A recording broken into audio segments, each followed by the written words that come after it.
Mi nombre es Lizeth Duarte, soy Ingeniería Química y hoy les voy a hablar del estudio reológico de emulsiones alimentarias establecidas con proteínas vegetales.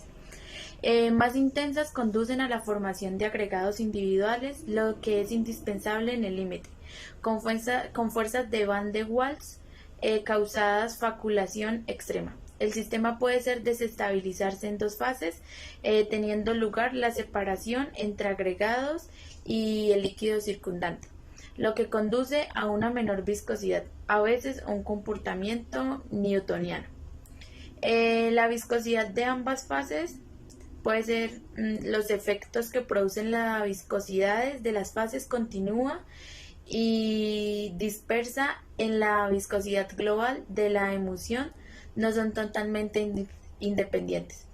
En algunos casos, la capa superficial que rodea las gotas hacen que ésta se comporte como esferas rígidas, en cuyo caso la reología de la fase diversa ejerce una influencia insignificante en la reología de la emulsión.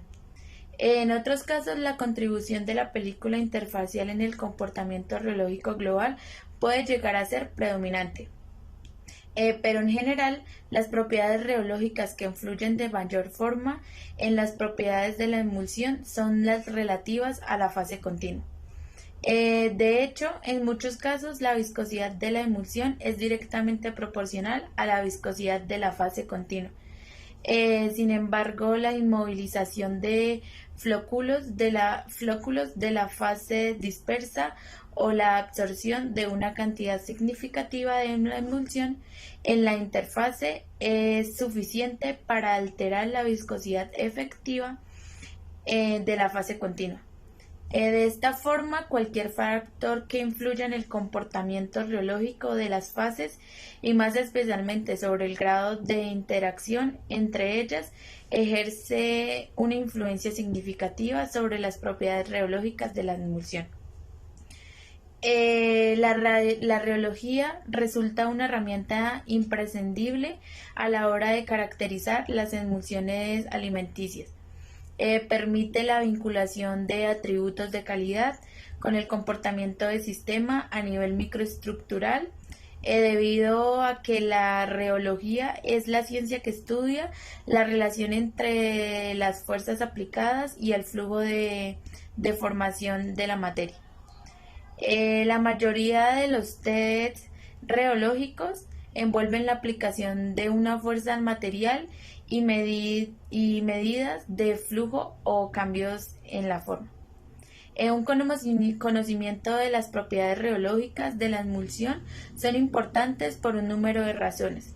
Algunos de los atributos sensoriales de las emulsiones alimentarias están directamente relacionadas con estas cremosidades, espesor, suavidad, autosidad, fluidez, fragilidad y dureza. En la vida útil, algunas emulsiones alimentarias dependen de las características reológicas de las fases componentes. Las emulsiones alimentarias pueden exhibir diferentes tipos de comportamientos reológicos, incluyendo líquido, sólido y plástico, y viscoelásticos. Consecutivamente, una variedad de métodos instrumentales se ha desarrollado para caracterizar sus propiedades reológicas, los cuales varían acorde al tipo de deformación que se aplicará a la muestra, comprensión, elongación o alguna combinación. Existen parámetros estructurales que ejercen una mayor influencia en la reología de las emulsiones, como lo son la concentración de fase dispersa. En general, la viscosidad de una emulsión aumenta con la concentración de fase dispersa. La mayoría de las emulsiones diluidas presentan un comportamiento newtoniano. Sin embargo, a partir de una concentración crítica de fase dispersa, las gotas están altamente empaquetadas, de manera que debido a la proximidad entre las gotas, entran en un juego a una serie de interacciones interparticulares que determinan la dependencia de la viscosidad en la concentración de fase dispersa. Consecutivamente, emulsiones concentradas manifiestan un comportamiento no newtoniano y viscoelestático. Otro sería el tamaño y distribución de tamaños de gotas. El tamaño de gota afecta la reología de una emulsión de diferentes formas. La viscosidad de emulsiones diluidas es independiente del tamaño de gota cuando no existen interacciones atractivas o repulsivas entre esas. En cambio, el caso de la emulsión concentrada a la naturaleza y la intensidad de la interacción interparticulares depende de este. El siguiente son las interacciones interparticulares.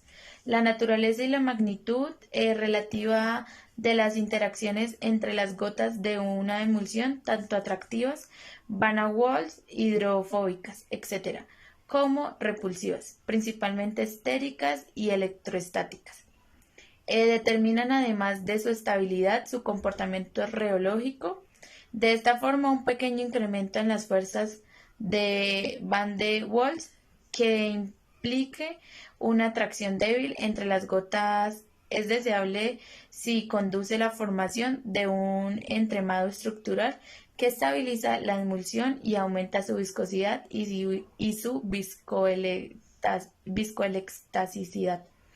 Sin embargo, fuerzas que van dermas e intensas conducen a la formación de agregados individuales, lo que es indispensable entre el límite.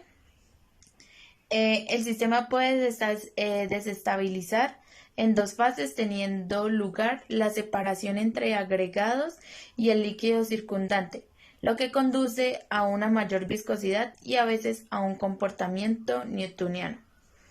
El siguiente es la viscosidad de ambas fases. Los efectos que producen las viscosidades de las fases continua y dispersa en la viscosidad global de la emulsión no son totalmente independientes.